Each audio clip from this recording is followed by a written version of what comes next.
So I want to talk now about the broader resurgence of the far right. As things stand, the far right are currently a joke in Ireland still, with people like Gemma O'Doherty, who I've just spoken about at length, and the National Party being the biggest recognisable names in the Republic, along with smaller groups like Pegida Ireland, Identity Europe, and so forth. The National Party are a more predictable animal. They're your old school far right, who basically spout a lot of the same stuff Gemma spouts, but in a more formal and traditional political party tone, with some of the crazier elements removed. They're anti-immigration, anti-LGBT rights. Their leader called for a Trump-esque temporary ban on Muslims coming into Ireland. Remember, 1.3% of the population. They're totally against women's bodily autonomy, and they really are just your typical reactionary run-of-the-mill far-right party. They're less entertaining than Gemma O'Doherty's Mad Hatter Act, but they're equally as dangerous if left unchecked and unobserved. They might be a joke today, but Trump was just a joke with Steve Bannon on his shoulder and jokers like Alex Jones and the alt-right rooting for him at the start. And now he's the president of the United States of America. And eventually, one by one, all the people who said never Trump have lined up behind him to kiss his ring. Blah. In the north of Ireland, where I'm from, the far right have made attempt after attempt to gain a foothold through organisations such as Combat 18, the British National Party, supporters of Tommy Robinson and the EDL, the English Defence League, and most recently an excursion by Britain First. They've all tried to set up shop here, and all have either been run out of town by our own local paramilitaries or have imploded into internal feuds and left the scene. Last year, there was a series of far-right protests outside Belfast City Hall in defence of Tommy Robinson, real name Stephen Yaxley Lennon, who had been handed a sentence for contempt of court after he stood outside a courthouse filming suspects in a grooming case, even though a judge had told him not to, as it could well jeopardise the trial.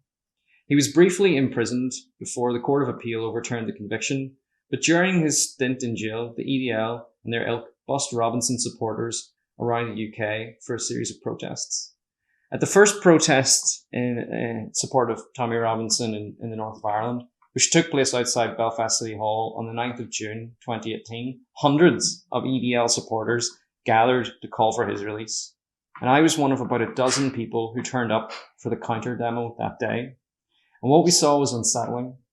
There was a very aggressive tone from the Tommy Robinson supporters. You could sense their anger and fury. And a lot of that anger was directed towards us in the counter demo, with shouts of Muslim scum and traitors. At least one man was caught on camera giving a full-on Nazi salute, which is an ironic salute to pull, what you would think while standing under a sea of British and Israeli flags. You would think that throwing up the old Heil Hitler would get you ejected from such a gathering, but seemingly not. Those protests were supported by a Belfast City councillor by the name of Jolene Bunting, an independent councillor who was cozying up to Britain First at the time. And while that first protest was a case of anti-fascist protesters being horribly outnumbered, I'm glad to say that the subsequent two protests they had last summer, once the EDL ones from Great Britain had gone home and the local anti-fascists had been startled awake, the subsequent two protests were very much anti-fascists outnumbering Tommy Robinson supporters. I could spend a lot more time right now talking just about Jolene Bunting and the absolute palaver that was her short-lived marriage and whirlwind divorce with Britain First. But I think I'll leave analysing that little story for another time.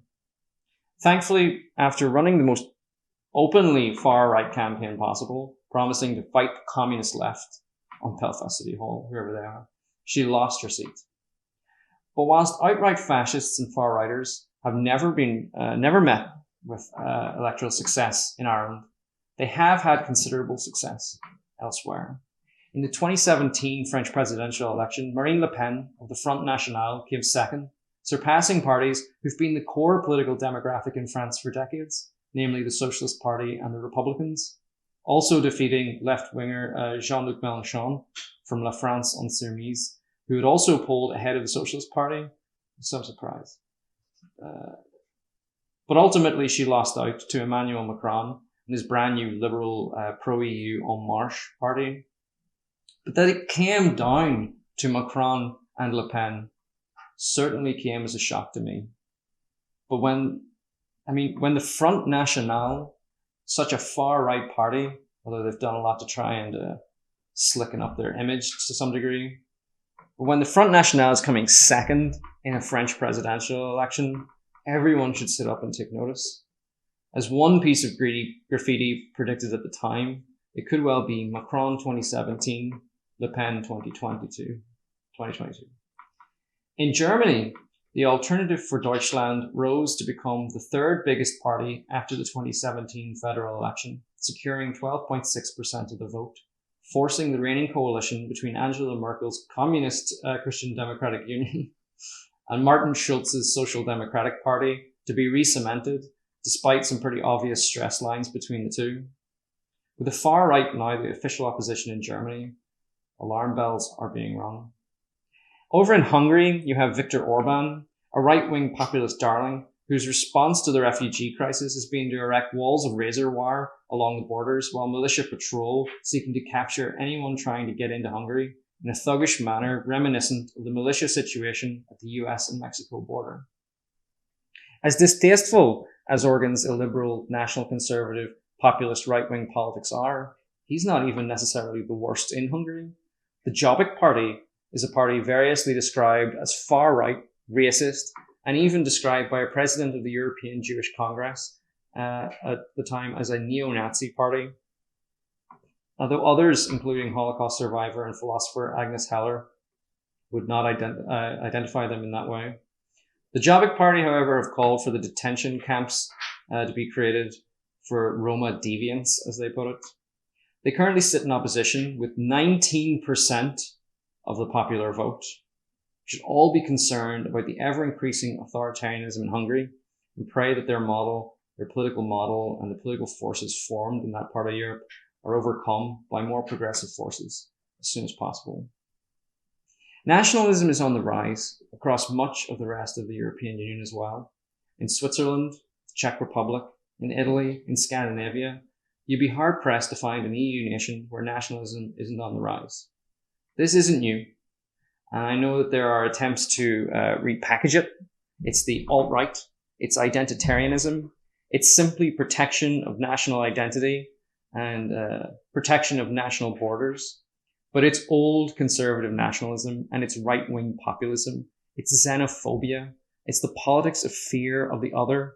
It's an age-old sleight of hand whereby right-wing opportunists, and often their capitalist financiers and backers in business, and certainly mainstream media corporations like those owned by Rupert Murdoch, do everything in their power to convince workers the source of their difficulties and the other they need to be worried about is refugees, asylum seekers, migrant workers, Muslims, cultural Marxists, and let's face it, in the case of certain political parties and certain talking heads and certain publications, fear of a growing number of brown and black faces. In Britain, the far right has been rising for quite some time. UKIP were steadily increasing their vote. By the time Brexit came crashing into all of our lives, UKIP were actually polling around 10% of votes for the House of Commons, but had failed to ever elect a single MP. Now that the Brexit Party has arisen and basically stolen UKIP's voters, it'll be very interesting to see if Nigel Farage's new vehicle has the potential to get him any MPs this time around. He came close in the recent by-election in Peterborough, just 683 votes behind the winning Labour candidate. I've said from the moment the Brexit result came in, the worst possible thing that could happen now is if the government fails to deliver the result of that referendum. Because what we will see over in Britain is a Brexit was betrayed narrative taking root in the minds of a lot of British people of all classes. And the far right is never more on home turf than when it's able to harness a national sense of betrayal and aggrievement. If Brexit betrayed becomes the agreed narrative in the minds of tens of millions of Britons, I'd say you can expect the House of Commons to be flooded with Brexit Party candidates come the next general election, whenever that may be. And so it will be very interesting to see who the next Tory party leader is between now and then. and just how they will attempt to regain some control of the situation that their mate, former Prime Minister David Cameron, has left them with.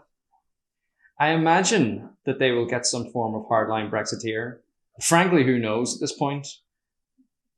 And Brexit and the far right in Britain will need to be a whole segment of a different show all on its own when we're able to get guests on. If you're interested, though, in this sort of topic, I highly recommend the recent Trademark podcast interview with Nick Lowes from Hope Not Hate, who has just launched a book entitled Nazi Terrorist, about a plot by a far-right group called National Action, who were planning to murder their local MP. And thankfully, that was stopped in its tracks thanks to a whistleblower. But the story in that book would truly make the hairs in the back of your neck stand up.